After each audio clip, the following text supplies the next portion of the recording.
been on a stage like this and talked in front of 50 or more strangers before? Hopefully, that's awesome. Who here would be somewhere between nervous and deathly afraid to come up here on a stage like this and speak in front of 50 or more people? What am I talking about? Okay, well then this is awesome. I'm glad we did this. So I've been here for a while, and before everybody got here, we randomly took 5 envelopes like this and put them underneath your chairs. So don't look yet, don't look yet. I know where they're at, so you can't just like pass them off to people and try and get out of this. So what we're gonna do is in 1 minute after I explain this, we're gonna have those 5 lucky people come up here and line up on the side of the stage. And don't worry, we've got an extra microphone, right? Yeah. Awesome, so we've got an extra microphone, so when you're up here, everybody's gonna be able to hear you. Totally random. So when you come up over here on the side of the stage, in your envelope is a topic that you're gonna give a 1-minute presentation on. Okay, all right, so is everybody ready? We know what we're doing now? Anybody sweating? No. All right, no, I'm just joking. There's no envelopes. We didn't do that. Nothing like that. But just for a second, maybe even, did you get that that feeling in your stomach? Oh, I hope it's not me. Maybe you need to take a big deep breath. Well, now you know how I feel, because this is not something I do all the time. So I speak a lot, but it's normally about health and fitness, helping people lose weight, gain muscle, feel better. Because for the last 15 years, I've been the fitness guy. But running a fitness business and all the other businesses that we've collected along the ways has made me become the business guy. So today I'm going to make you one promise and one promise only, and that is this is either going to be the best talk you've heard all day, or the worst talk, or hopefully something in between. Definitely one of those 3 though, and I promise that, but I guarantee it'll be worth more than you paid to be here, and it'll definitely be worth more than I got paid to be here. So if we haven't met yet, my name's Mike Zonizer. Along with my wife Lindsay, we own Maximum Performance Fitness Training, Maximum Max Throwing, Maximum Smash Rooms, and Maximum Property Management, where just the 2 of us with no partners, we own over 60 properties that we rent out in the area. For the fitness training stuff, we have currently 3 locations. We've had more, we've had less. This is happily where we've settled. Our first location opened in 2009, just right across the street on the corner of State and Madison. We also have one in Belvedere, and we have one in McChesney. The McChesney Park location is where the smash rooms and the axe throwing is, so we've kind of got the area surrounded for that. So do me a favor, raise your hand for me if you know anybody who has a gym membership that they don't use. Maybe not you, but if you know anybody. Probably everybody knows somebody. Raise your hand for me if you know somebody with heart problems, diabetes, a bad back, bad knees, sore shoulder. Anybody know somebody like that? Cool, couple people, awesome. Raise your hand for me if you know somebody who's still trying to lose that baby weight, even though their baby's 14 years old.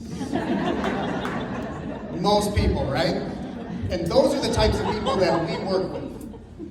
Most of the people we work with have a membership to a gym. Planet Fitness, Anytime Fitness is not our competition. There are allies in health. There's more people that need help than we're able to provide. Across our 3 locations, we can only help 500 people at a time. That means there's 145,000 other people in the area that need help. But like Jill, started with us as a member. She was one of our first members about 14 years ago. Probably down 60, 70 pounds now. She's running marathons all over the world. And for the last 12 years, she's been a part of our team at the gyms, and she's now our district manager and oversees all of our locations. And like Becky, 80 pounds ago, she never thought that that person was actually inside that other person.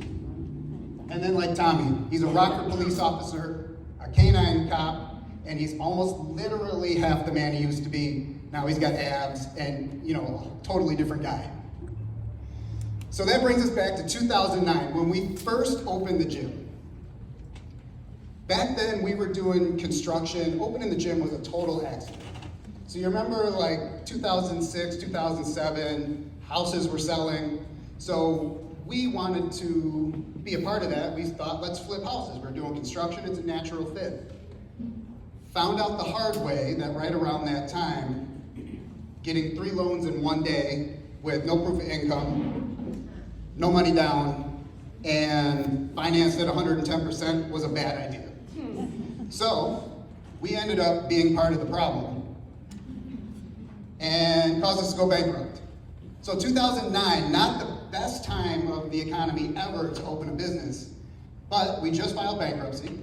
We didn't know anything about business, so it actually turned out to be great because we had no other options really after going through what we just did.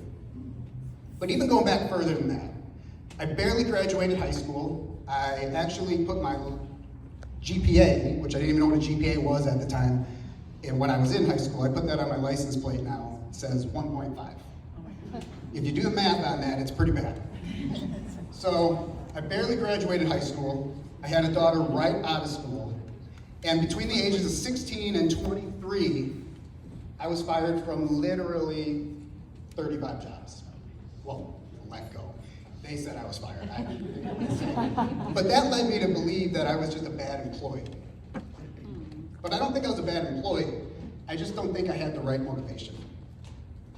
Moving forward from there, I started to have some more responsibilities because I could always quit a job and get another job.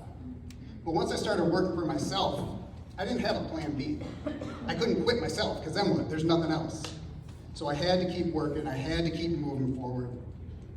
And right around that time is when I met my wife, Lindsay. We used to work together at one of the jobs I got fired from. She actually quit there and put her 2 weeks in and did it the responsible way. But back then, we were both waitresses at Tumbleweeds, the finest establishment in the land. If you remember back then, they had those big margaritas, $1.99. So I remember the first time I saw her, she was sitting at the edge of the bar, long curly hair, covering her wife beater tank top. And you know, this was like 20 years ago, so like those low-rise boot-cut jeans that just fit right. And she's just sitting there with one of these big margaritas, and that was my first vision.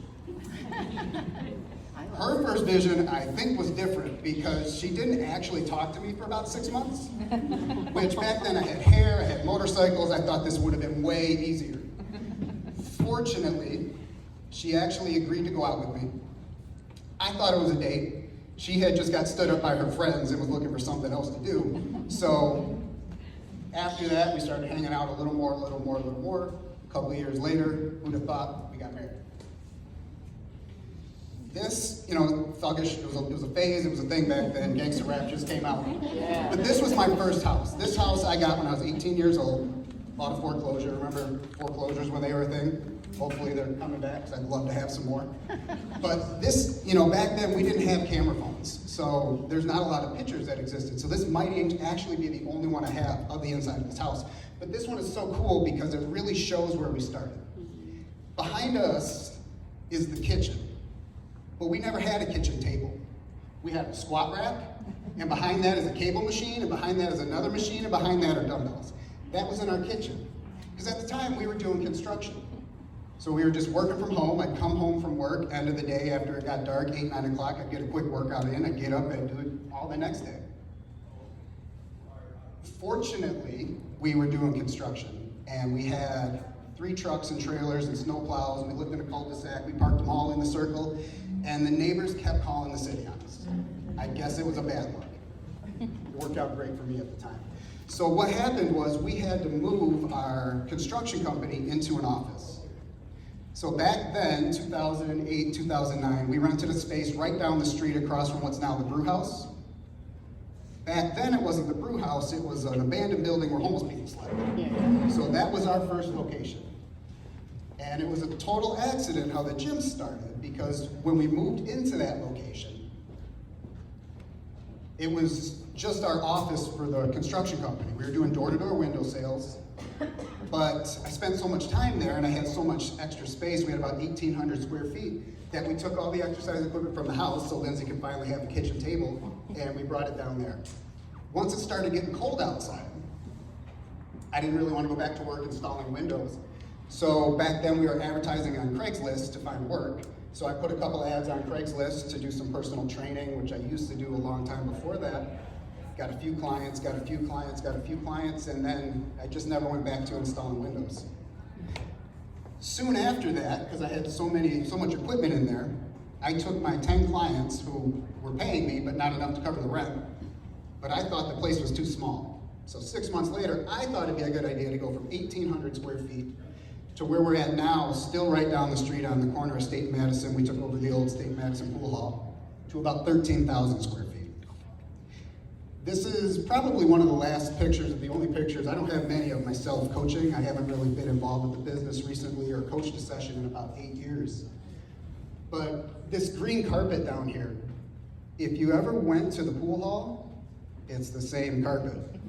So, you know, it's seen some shit in its days. I was just a hillbilly having fun helping people. So when somebody would come in and sign up, I would take that money, I would go by 1 square of floor, 4 foot by 6 foot.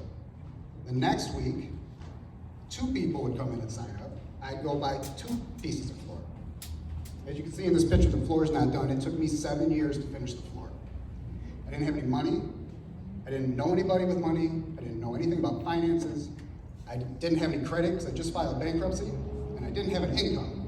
So all that made it really hard to furnish this place. And then, without knowing, looking back at it now, I wish somebody would have told me this right at that time.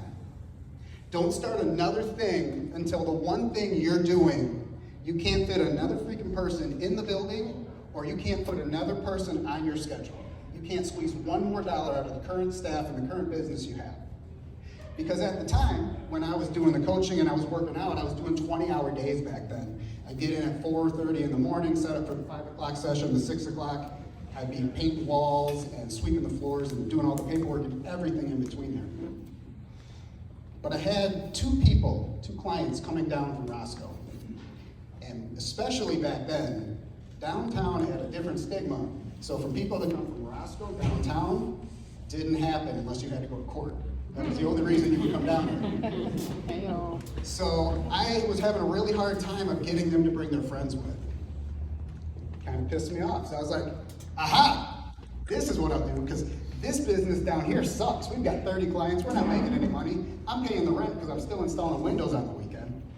We're gonna go open a location in Roscoe, because that's gonna fix the problem. We have no staff, no systems, nothing like that, no money, no budget. So let's open a second location. Fortunately, it was right around that time that Lindsay was real smart. She went to school, went to college, got a good job, and she was an art teacher in the Rockford District.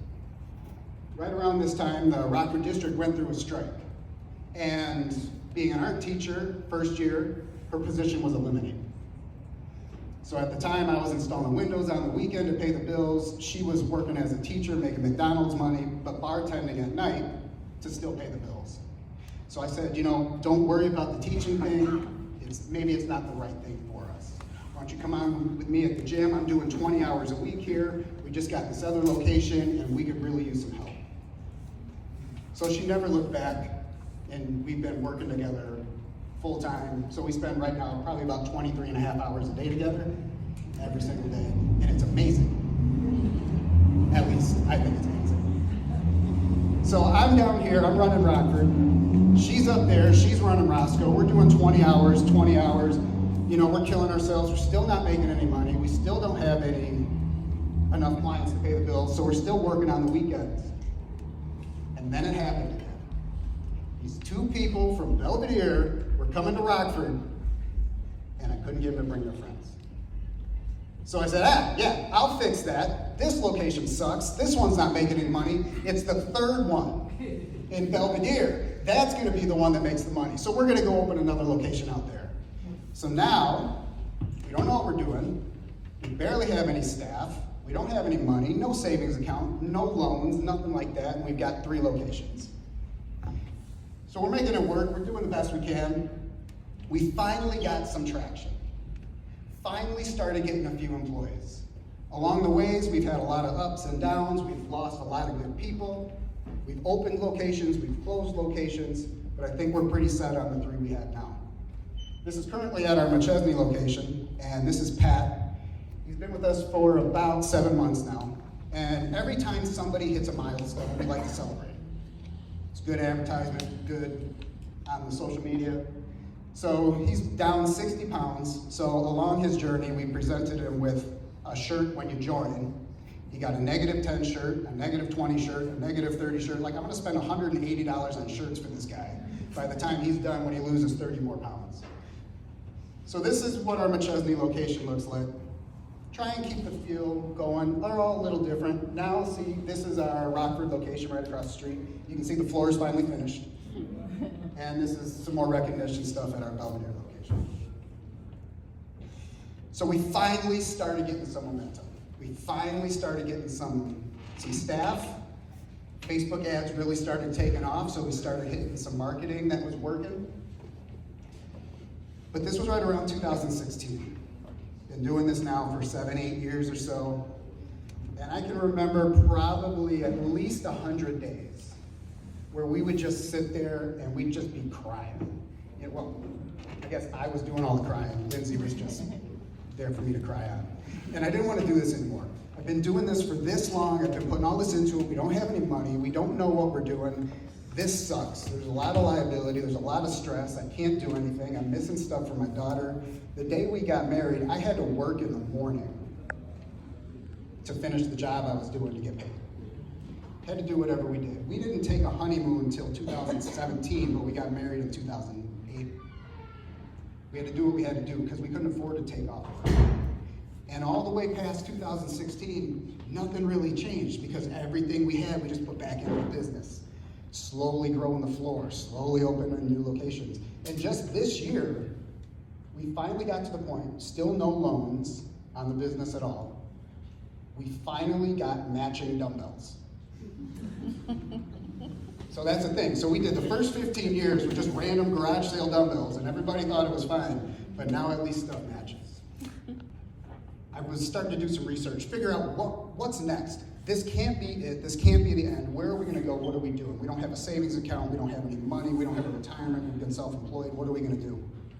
So I talked to Jason Nail, and I said, hey, you know, I've got a little bit of money saved up. I think I've got a down payment for a house. I've been listening to some podcasts and reading some books, and I think I want to buy a house. Because my thought was, if I bought one house a year and rented it out, and even if it lost a little bit of money every month, if I did that every year for 10 years, by the time we retire from the gym in 30 more years, when we're 70, then I'd be able to sell those one by one and I'd have $1 million, I'd be able to retire. That was my thought.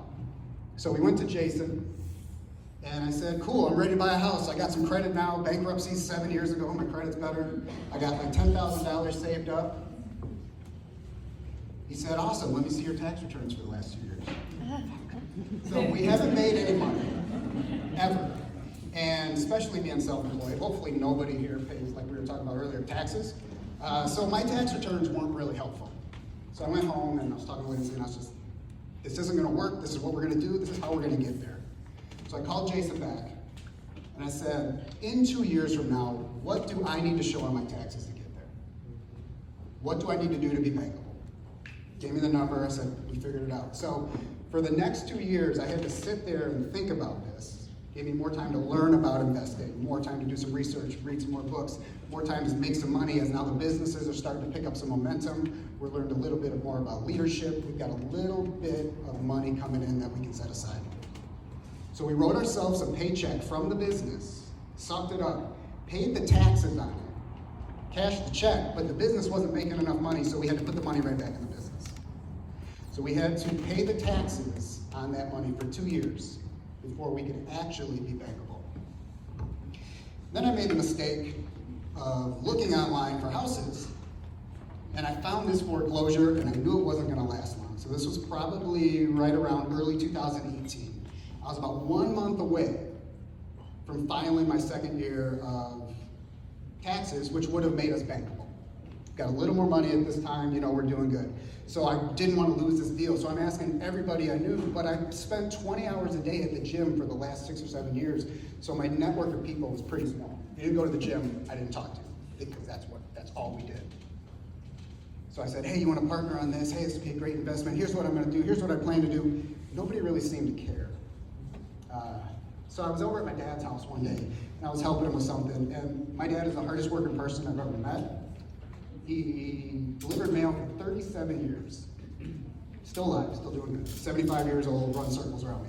But he did 37 years at the post office. And it's not because he loved delivering mail. That was because he wanted the result that delivering mail got, because he wanted to provide for his family the way that he felt that his family should have, or the way that he felt he wanted to. So if you ever hear somebody say, do what you love and you'll never work a day in your life, follow your passion, that may just be some bullshit that's holding you back. What's your goal? Aim for your goal and do whatever it takes to get there. Because along the way on this 15 years that we've been open with the gyms, there's been a lot of shit in there I didn't want to do. Probably most of it. But I kept my eye on the prize, I kept looking at the goal, and that's what got us to where we wanted to. So I'm talking to my dad. He's a mailman, he's got a pension, doesn't have savings, doesn't have a lot of money, lives pretty frugal, but he's got enough to live for the rest of his life. So he's always been happy with that. So I was telling him about, I never even asked him, because like he won't even supersize his fries. He's so frugal and so cheap. I didn't ask him for money. But I was telling him about what we were doing, and I was like, I don't know what we're gonna do with this gym thing. I'm just tired of it. And then just out of nowhere, he said, all right, let's do it. So he took a second mortgage on his house, which was paid off at the time, because he's super frugal.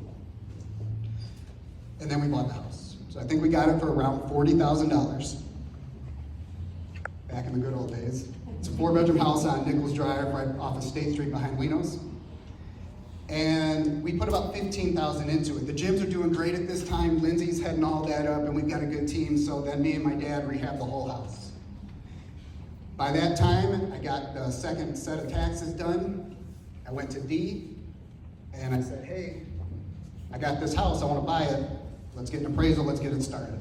So the appraisal came back at $86,000 at the time. I was able to buy it for my dad. I paid him back his $40,000. I got my original $15,000 for the rehab back, plus about another $10,000. Now I'm bankable. Now I've got money, and we rented the house out. But my whole view on this changed when we rented that first house out, because I found out instead of just kind of breaking even or losing $100 a month, this one made $500 a month profit, even back then. So now everything switched. I need as many of these as fast as freaking possible to get me out of doing what I'm doing, because I'm done doing 20 hours a day. I'm done with the gyms. The gyms are awesome, and they are what feed the investments now. So we appreciate them all. And these are the reasons. This is our staff at the gym. We've got 3 locations, and we have got a small and mighty staff. Most of our team has been with us between 3 and 12 years. We've lost a lot of good people along the way, but that was because we didn't know anything about leadership. We didn't know anything about goal setting. For the longest time, I thought every single person I talked to was just weird. Like, I get up, just like my dad did. I go to work, I work until the job is done, then I come home and I go to my second job and I keep working until it's dark. Then what I was doing every night, when I would come home and I would do my computer work at night, fall asleep with my laptop on my lap, wake up in the middle of the night thinking about work, get up the next day, get back and go to work. So as a leader, it didn't make sense to me why everyone else didn't feel like that. So along the way, we learned a lot. We've got a couple people on our team that don't even know how much they get paid. They're just happy to have a hug and a high five and a good job, and they just keep coming back. So once I learned that not everyone else was weird, that I was the weird one, that made this whole thing a lot easier. So because of these guys, they run the gyms, they take care of everything, we don't have to be there. That's allowed us over the last 6 years or so to buy, rehab, rent out over 60 properties. I don't know how many doors, I lost count. For the property stuff, we use a property manager, but we also manage about 20 or so ourselves. Themselves, maybe. Have you ever had trouble finding someone to do good work when you need it done on a house? Plumber, windows, siding, roof, anything like that? So I had that problem the first couple houses we bought. After that, I figured it out, And just like at the gym, if I give them people to work out with, if I give them sessions to train, they're gonna come back tomorrow because they have a reason to be here. And then I don't have to look for more people. So if I buy as many houses as possible, so over that 6-year time period, we've been buying 10 to 18 houses a year. We still have 4 that we haven't rehabbed. They're just sitting there, and we've got 3 under contract right now.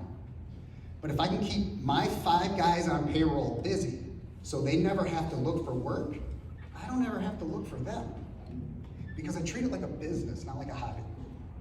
If you've got 1 or 2, that's a great start. We all got to start that way. But now if you need a toilet service, it's going to cost you $250.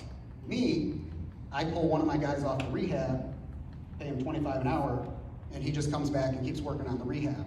So it makes that part of things a lot easier. And since we don't have to do that, since we've got a full-time crew for the rental stuff, we don't have to do that either. Our daughter now is 23. She's in her final semester at City First Leadership College, and super crazy. She's gonna be a pastor this summer. Not my fault, I don't know how that happened. But we don't have any kids at home. We got a couple dogs, no kids. So we've got a lot of free time. We've got a lot of disposable income now, because with 60 properties making an average of $500 a month, do the math, you know, it's hard to spend that after a while. So we've been traveling for the last couple of years, 15 to 20 times a year. It's 1 to 2 times a month, pretty much. But not only us, this picture's pretty cool, because that's Eric and Brenda. Eric's our head coach at the McChesney location. So this last December, we took them with us on a cruise. Every year in January for the last probably 8 or 9 years, we've been going on a cruise with our district manager, Jill.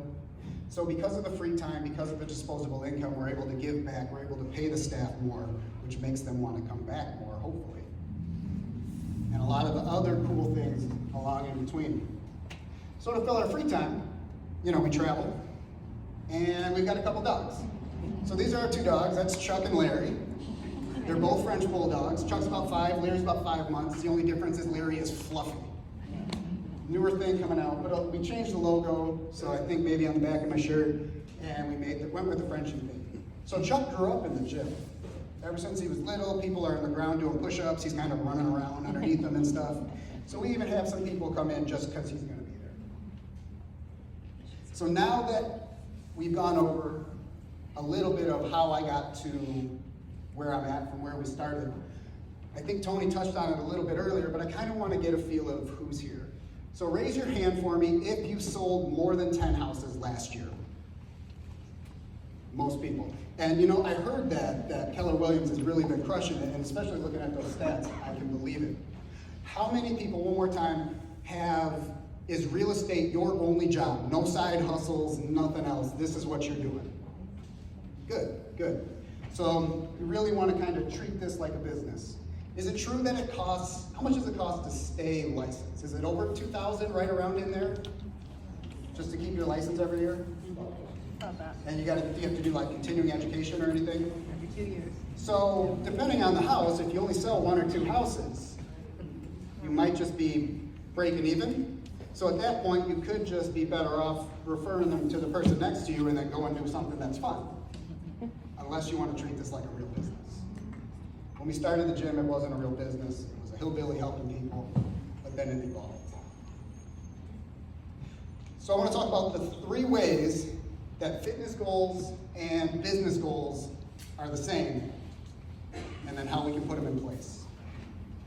So the first one is, when people come into the gym, the first thing I want to know what's your goal?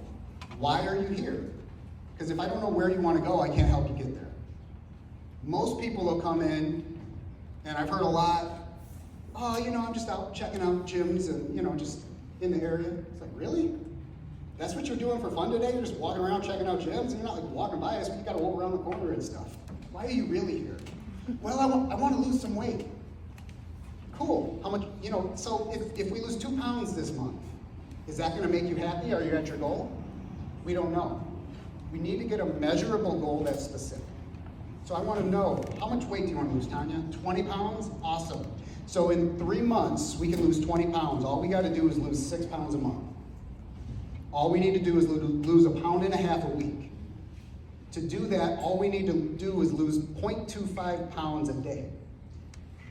Or eat 400 calories less. That's it. But now we've got the real goal so we can figure out the steps to get there. Just like with what we do on the business side of the gym or with real estate, we had a leadership meeting with all the managers from the gyms last week. And I said, why are you guys here? Why do you come here? They're like, oh, I like helping people like lose weight and feeling good and stuff. And I was like, so you're telling me you'd have came to this meeting if I didn't pay you? Oh, no. Well, okay, so now we're getting down to it. So you come here because I gave you money. So the goal is you want to make money.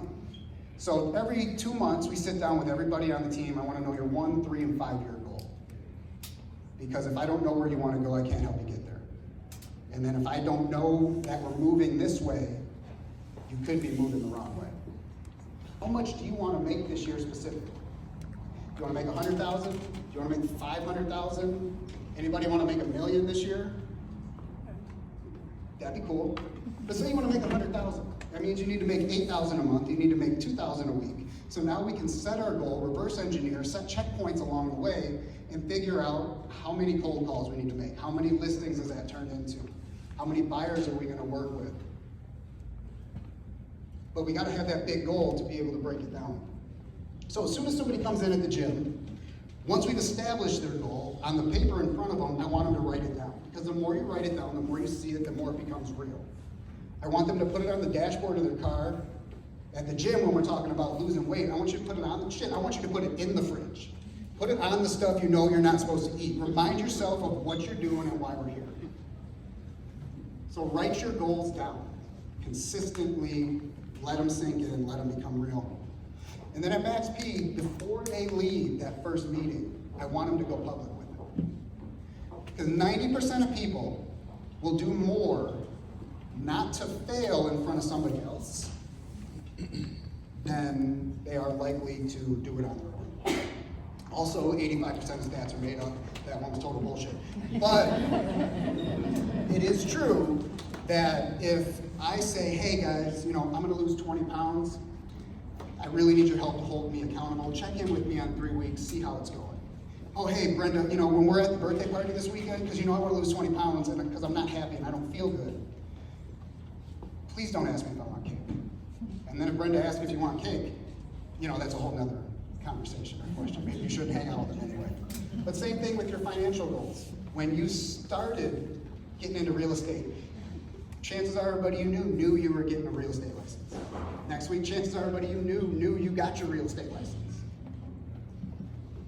But how public are you with it now? Or is the new person more excited that just got their license? Because like you talked about, social media, you gotta be present. You only get one shot at it, more than likely. So the first one is you gotta set a goal. To get to that goal, it always helps to be consistent. So if you want to drive to Florida, my goal is to get to Florida. If you drive 150 miles an hour, but you only do it for 4 hours, mathematically you're not going to make it. But if you just drive the speed limit and go for 2 days, you'll probably end up in Florida as long as you go west, or whichever way you got it. So as long as you can do it consistently, you're going to get there. And the only way you cannot get there is if you quit. Most of us have 60 more years to figure this shit out. So as long as you do it consistently, hopefully we'll get there. To help with that, when people come into the gym, right away, okay, Brenda, you get off at 4 o'clock, you can be here at 4:15. So Monday, Wednesday, Friday at 4:15 to 5 o'clock, you're gonna be here and work out. And then Saturday you don't work, so you can come Saturday mornings. Awesome, so now we're making it a priority. We're putting it on the schedule, because if it gets scheduled, it gets done. Or is a lot more likely to get done. So same thing with the business. When I was doing all the work at the gyms, when I was getting there at 4:30, I'd do the 5 o'clock session, the 6 o'clock session, and then I had a gap from 7 to 8:30. With these 20-hour days, I would have loved to take a nap. That would have been a great time, good way to use that time. But I had to use that time because I put it in the calendar to follow up with the people who weren't there last night, that should have been, or to give a virtual high five to the people who were there to let them know that they did a good job. Then I had another session on the schedule, and then again, from 9:30 to noon, I'd have loved to take a nap, but if I took a nap, I wouldn't have any appointments for new people coming in that night, so I wouldn't be able to buy floor in the next weekend, so we'd still be working out on this dirty green floor. So I had to do what I had to do, but it was on the schedule. And when people come in, if you want to lose weight, or if you want to get better at business, we track shit. Because if I can see business, fitness, it's just math. If I can see how many calories are coming in, and then I can track how many calories are going out, which we do through a heart rate monitor that you wear while you're in the gym, it's what's coming in minus what goes out, there's your result. It's just numbers. If you're getting to where you want to be, what you're doing is working. Keep doing that. If you're not, let's look back at what we're doing. So I want to see what you're eating, when you're eating, what you're not eating, who you're with, where you're at. Because if every night you go home and your biggest thing is you want to eat ice cream, I can't just say have a cucumber instead, because that won't work. What I got to do is figure out something that's closer to ice cream. So we'll make a big, thick protein shake, bunch of ice, maybe some strawberries or something in it, to make it so that it's something that's really close. But without tracking it, without seeing those consistent habits, we'll never get there. So the first thing we want to do is set a goal. Then we want to do it consistently. So if you make 100 lead calls one day, make 100 cold calls today, and you never make any others, versus if you make 100 cold calls every day for 90 days, which one's going to get you a better result? At least we'd have some data to analyze, look back, and then set a new goal the next 90 days. So we got to set a goal. We got to do it consistently, whatever the steps we set in place to get there are, and then you're going to need some support. Without the support, if you want to lose weight and you go to the birthday party and there's pizza and ice cream, good luck. If you want to make more money, and everybody, I'm sure you've heard the 5 people you spend the most time with has a big impact on your life. If all 5 of your friends work at McDonald's, you'll probably be happy with whatever that is. Anybody know who the guy in the middle is? Tom Brady. He is, in my eyes, and most normal people, unless you're a Packer fan, and we'll talk about that after if that's the problem, he is the greatest quarterback to ever play in the league. He played for the Patriots for 20 years and won 6 Super Bowls. No one else has ever done that. Best player in the league, arguably best player on the team, and then he got traded. So he was the best player, and they still traded him. And he wasn't getting worse, because when he got traded to Tampa, he won the freaking Super Bowl again the next year. So he's still the best player. So that tells me that every once in a while, when you're auditing your starting lineup, even what seems like a good player may not be the right fit for where you or the vision of your business wants to go. Whether it's mentally, physically, financially, or spiritually. Sometimes we grow apart. We've got different visions and different ways to go. So check your starting lineup daily. Who are the people you're sitting next to? One of them may be one of the people on your team that need to be traded.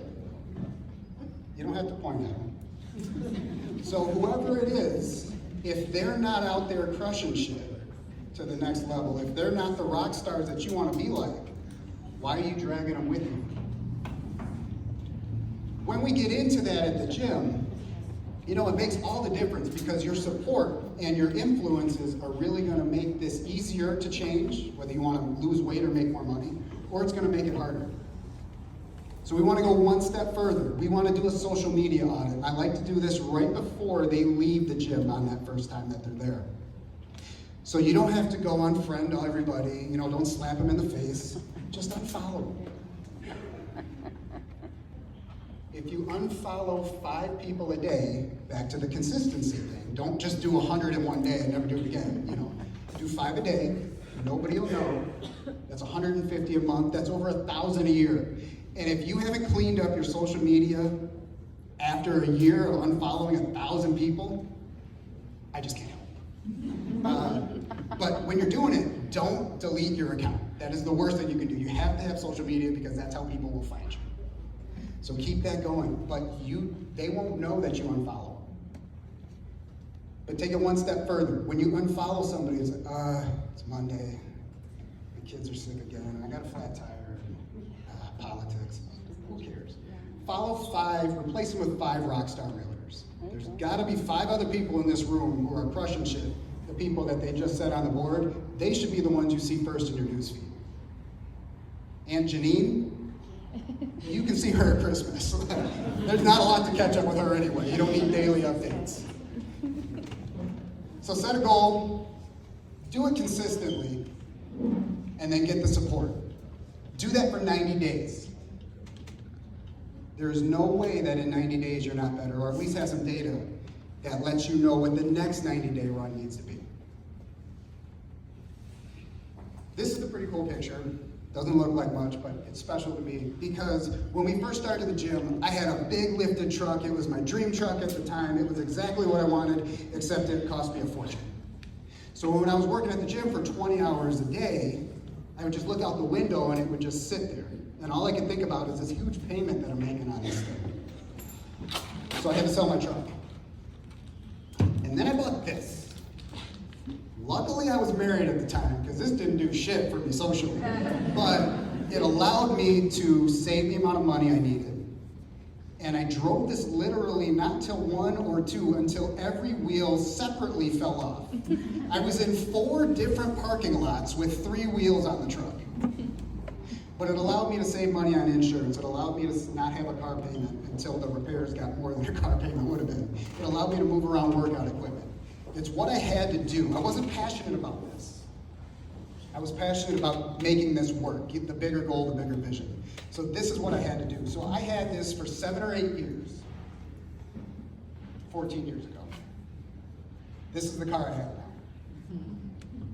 Cars might not be your thing. Diamond rings aren't my thing either. You do you, whatever you want to do. This was what I had on my wall when I was a kid. This is what I've always wanted. This is when we wrote our goals down at the beginning of every year. The car was what I always wanted. And to get a little closer, if you couldn't see it on the other picture, it says my GPA is 1.5 on the license plate. So somebody asked me, he's like, you're getting this car, that's awesome, what are you gonna get on the license plate? And I was thinking about it, and when I look at Instagram, going back to unfollowing people, because Instagram is not real. If you're 40 years old, you've had 3 kids, your knees hurt, and you haven't worked out in 20 years, you shouldn't follow the 21-year-old gymnast doing muscle ups and jumping all over the place because your knees hurt. We're gonna work on putting your fucking socks on, not doing what they're doing. We're gonna go one step at a time. We might follow them later, but we're gonna get there eventually. So on my Instagram, it happened to just be, because I was looking at cars, a bunch of cars that were just 20-year-old kids. There's 3 of these in the city.